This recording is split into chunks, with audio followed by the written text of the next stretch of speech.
जिंदगी में दुख पीछा नहीं छोड़ रहा हो तो आपको एक कथा में कहा था कि शंकर भगवान का शिवलिंग जलाधारी और शंकर जी का जहां से पानी नीचे गिरता है, ये जो भाग होता है, यहां पर अपनी हथेली लगाकर अगर देवाधिदेव महादेव से अपने मन की बात कही जाए तो चंद्रदेव का लड़का था वर्चा। क्या नाम था? जम के बोलिए जरा। वर्चा। सुंदर प्रसंग है शिव पंचायत शिव महापुराण का। जब संसार के हित के लिए, संपूर्ण विश्व कल्याण के लिए ब्रह्मा जी ने 33 कोटि देवताओं को बुलाया और बुलाकर ब्रह्मदेव ने कहा कि हे देवताओं, मृत्यु लोक में द्वापर में भगवान कृष्ण, भगवान विष्णु कृष्ण के रूप में अवतरित होने जा रहे हैं। सारे देवता अपने अपने पुत्रों के साथ में, अपनी अपनी पुत्रियों के साथ में, पुत्र वधुओं के साथ में, धर्म पत्नियों के साथ में 33 कोटि देवता द्वापर में रूप रख रख कर आप भी जन्म लो, आप भी प्रकट हो, क्योंकि भगवान कृष्ण। सारे देवता जाने लगे पर चंद्रदेव ने मना कर दिया। चंद्रदेव बोले कि मैं तो चले जाऊंगा, मना नहीं है, अगर आप कहते हो तो मैं चले जाऊंगा, मैं जाकर रूप रख लूंगा और भगवान कृष्ण की सेवा में लग जाऊंगा, पर मेरा बेटा वर्चा, चंद्रदेव कहते मेरा पुत्र वर्चा नीचे नहीं जाएगा।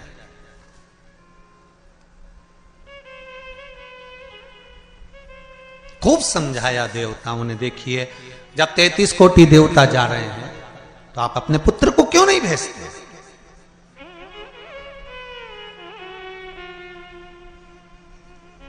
शिव महापुराण की कथा एक बड़ा सुंदर बात कर रही है। अच्छी लगे तो रख लेना, नहीं लगे तो जाते जाते कहीं कोई कुंड या तालाब मिले तो उसमें पटक देना। बात तो कहेंगे व्यासपीठ से, अच्छी लगे तो रखो। देवता कह रहे हैं चंद्रदेव, वर्चा को, आपके पुत्र को आप मृत्युलोक में भेजो जनहित के कल्याण के लिए। जब राष्ट्र हित की बात आए, जनहित की बात आए, धर्म की बात आए, सनातनियों की बात आए, देव और धर्म की बात आए, तो हर माता पिता को चाहिए कि अपने घर के बच्चों को सबसे पहली सीख ये दी जाए कि धर्म का जब मामला हो, सनातनियों का जब मामला हो, जब राष्ट्र सेवा का मामला हो, तो सामने जाकर खड़े हो जाओ, आगे जाकर खड़े हो जाओ। यह हर एक बच्चे को सीख देना चाहिए। पर हम अपने बच्चों को सीख देते हैं, कहां जा रहा है? अरे मम्मी, और देखो जरा, भगवान के मंदिर में अनुष्ठान चल रहा है, साहू परिवार शिव महापुराण की कथा करवा रहा है, गांव में कथा हो रही है, गांव के अंतर्गत कार्यक्रम चल रहा है, संपूर्ण गांव का कार्य है, तुझे क्या करना जाकर? वो तो उनका काम है ना, चुप बैठ रहे। माता और पिता को चाहिए कि अगर हमारे गांव में अगर आए हैं इतने मेहमान, हमारे गांव में इतने लोग कब आएंगे साहब? ये तो शंकर की कृपा से शिव के रूप में आए हैं, कब आएंगे?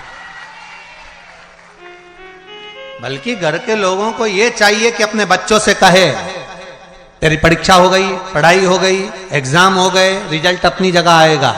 7 दिन शिव महापुराण की कथा चल रही है, जाकर पंडाल में सेवा करो, झाड़ू लगाओ, कोई को जरूरत हो पानी पिलाओ, किसी चीज की जरूरत हो तो सेवा करो। 33 कोटि देवता भी शंकर भगवान की सेवा में लगे रहते हैं। तुम खुद देख लो, कल तक यहां पर इतनी तेज गर्मी पड़ रही थी, प्रचंड धूप पड़ रही थी, और आज निकल कर देखो तो चारों तरफ छाए नजर आए। कार्यकर्ता कह रहे थे, गुरुजी इतनी गर्मी, इतनी गर्मी, इतनी गर्मी, इतनी गर्मी कि कपड़े तक पसीने में नहा रहे हैं। अब बोलो, गर्मी किस किस को लग रही है आज? जम के तो बोलो जरा, लग रही कहीं? सूर्य नारायण भगवान को भी शंकर जी ने कह दिया जरा छाता लगा ले थोड़ी देर के लिए, 3 घंटा कथा चल रही हो। ये शिव कृपा। और पूरे पंडाल में 2 बजे कथा चालू हुई है और 2 बजे से लेकर अभी जो भी टाइम हो 4:30 बजने वाली है। और उतनी देर में तुम देख लो पूरी जगह छांव ऐसी, सब दूर धूप पड़ रही है और यहाँ पूरे पंडाल के आसपास ऐसा लग रहा है जैसे भगवान खुद हवा कर रहा, खुद कृपा कर रहा। तो ये शिव कृपा नहीं तो और क्या है? शिव दया नहीं तो और क्या? जब धर्म हित की बात आए, सनातनियों की बात आए, देव और देवताओं की बात आए, तब हमारे बच्चों को हमें सीख देना है कि आगे बढ़ जा। पर चंद्रदेव ने अपने पुत्र वर्चा को कहा ये नहीं जाएगा, द्वापर में मृत्यु लोक में भगवान नारायण के साथ में कार्य करने के लिए नहीं जाएगा। वर्चा को सूचना मिली, वर्चा को खबर मिली। कई लोगों के मन में एक प्रश्न आता है, भगवान कृष्ण पांडवों के साथ थे, बोलो तो थे ना? भगवान कृष्ण अगर पांडवों के साथ थे, भगवान कृष्ण को मालूम था अभिमन्यु चक्रव्यूह में फंस चुका है, भगवान कृष्ण चाहते सुदर्शन उठा के अभिमन्यु को बचा सकते थे। भगवान कृष्ण चाहते तो अभिमन्यु की रक्षा कर सकते थे, भगवान कृष्ण चाहते तो अभिमन्यु को बचा सकते थे, अभिमन्यु की रक्षा कर सकते थे। जब अर्जुन, नकुल, सहदेव, भीम, युधिष्ठिर ये 5 की रक्षा मेरे कृष्ण ने हर घड़ी, हर पल, हर क्षण करी, तो सुभद्रा का पुत्र है अभिमन्यु, अर्जुन का पुत्र है अभिमन्यु, तो फिर अभिमन्यु की रक्षा क्यों नहीं करी? क्या भगवान कृष्ण को नहीं मालूम था कि ये मरने वाला है? क्या भगवान कृष्ण को नहीं ज्ञात था कि ये मरने वाला है? उसकी कथा है ये। चंद्रदेव ने कह दिया था मैं मेरे बेटे को नहीं भेजूंगा, वर्चा को मालूम पड़ा,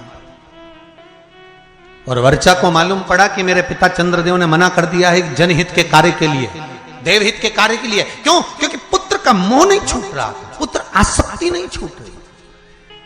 कई लोग आपसे पूछेंगे पूर्व समय में अभिमन्यु कौन था जिसकी रक्षा मेरे कृष्ण ने नहीं करी?